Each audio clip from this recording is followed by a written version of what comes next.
looking at this story, I'm kind of wondering if this is how American life is going to be in a near distant future. Because, you got the states that want to depart from the United States because of President Obama's second term. And there's a lot of racial tension over here. It's a lot of stuff. A lot of people wanting to see Obama dead. It's a lot of people may call themselves rebels or whatever. They want to rebel against the Obama power because of the economy we're in right now. And the story that I'm talking about is taking place over there in Syria. The internet has been down over there for 2 days or whatever, and it's all because of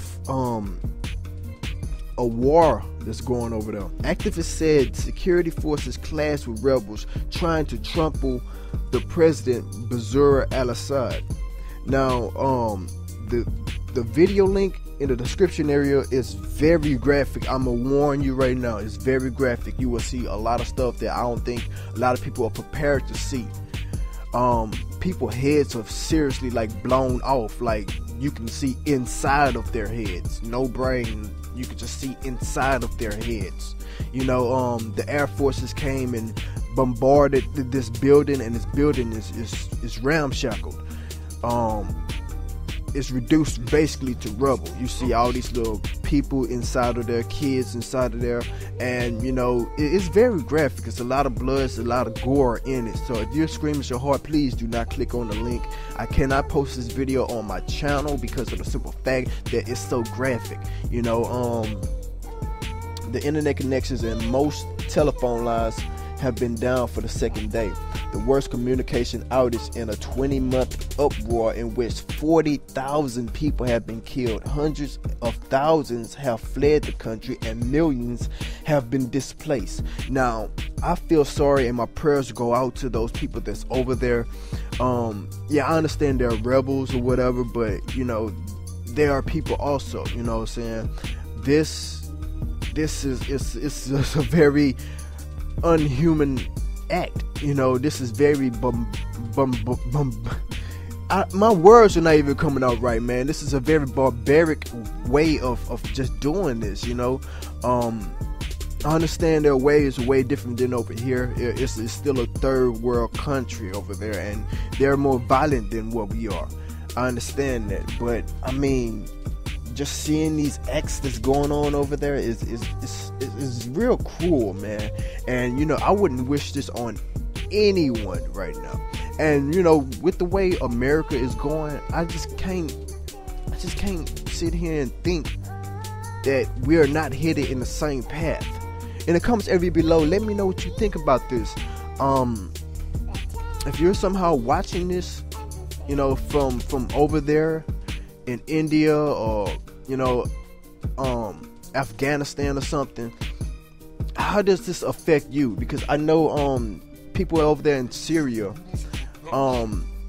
don't even know that I'm posting up this video.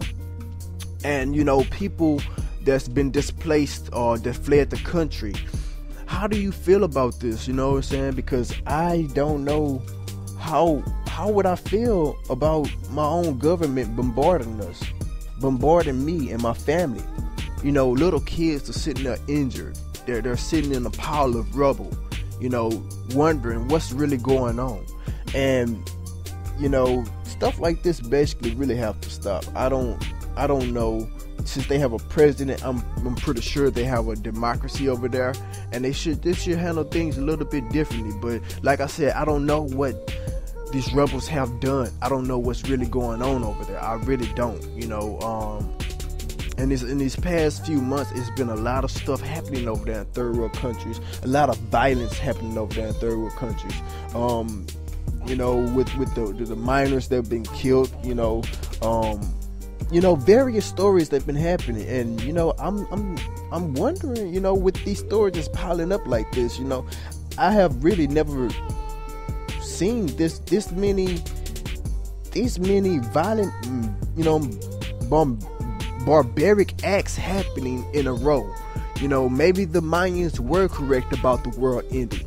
And you know, maybe the Bible was correct about the world ending in fire, because the way we're going, it seems like we're going into a World War III, and World War III means the end of human life as we know it, because we have superior weaponry now. We have nuclear weapons, and we all know once you let go a nuclear weapon, that land that weapon has been put on, it's not habitable anymore. You know, it's going to be dead for the next 10 years, you know.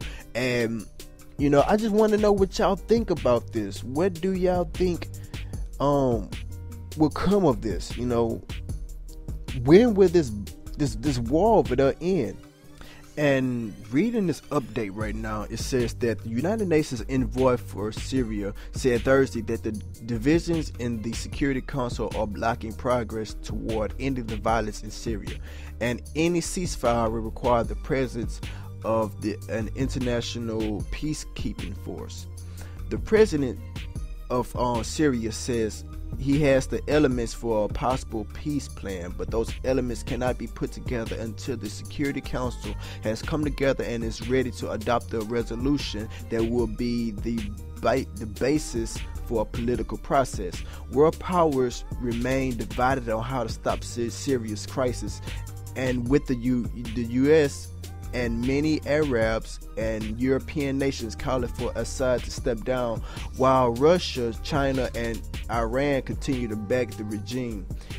Moscow and Beijing have vetoed 3 Western-backed Security Council resolutions that will presume Assad, including with the threats of sanctions to halt the violence, and the UN most powerful bodies remain paralyzed. So, you know, it's a long progress right now, and from what I'm looking at right now, it says that, you know, most of the violence has stopped right now, because, you know, basically they hit a very strong port in the rebels or whatever. They hit a strong port, and there's a lot of people that's basically grieving, you know, patching up this stuff. You know, I read somewhere in this article that, you know, a lot of hospitals was basically shut down, and you know, people that was displaced was displaced into like shelters that was not heated or whatever. And we all know it's like around the winter time, close to the winter time, and it's real cold out right now. And you know, it's a lot of people over there that's going to be freezing or whatever. And it's a lot of chaos going on over there right now. And you know, if y'all find out any more information on this story, on this topic, please, in the description, in the comments area below, let me know about it. Let me know your thoughts and your feelings about it. You know, do these people deserve this treatment? You know, could they have gone about this in a different aspect, a different way? Just let me know what you think, your comments, what you think about this whole situation, because, you know, I believe that they could have went about this in a whole nother light, in a whole nother situation, in a whole nother way. But it is what it is. I really don't know the whole story, and I'm trying to figure out the whole story. But with that being said and done, this is Gamer74360, and I'm checking out. I'm serious. I really want to hear your thoughts about this, and I'm just trying to figure out, when will the violence end? When will all this let up? You know, because a lot of people's lives has been lost already. 40,000. You know, and 1 million people has been displaced, and it's a lot of injuries, and the hospitals has been shut down. When will this end? When will they come to an agreement of some sorts? When will they come to this? Because it's just too much right now. And with that being said and done, this is Gamer74360. Like, share, get this information out there to a lot of people, because like I said, I'm trying to get this information out to a lot of people, because like I said in the beginning of the video, this may be happening in the near future to America. And you know, what will we do then? You know, if it happens in America with all the tension that's going on behind Obama's being made president again for the second term. You know, people want to leave the United States. You know, it's a lot of stuff going on, and what would happen then? You know, what would you do in that situation? And with that being said and done, I'm out.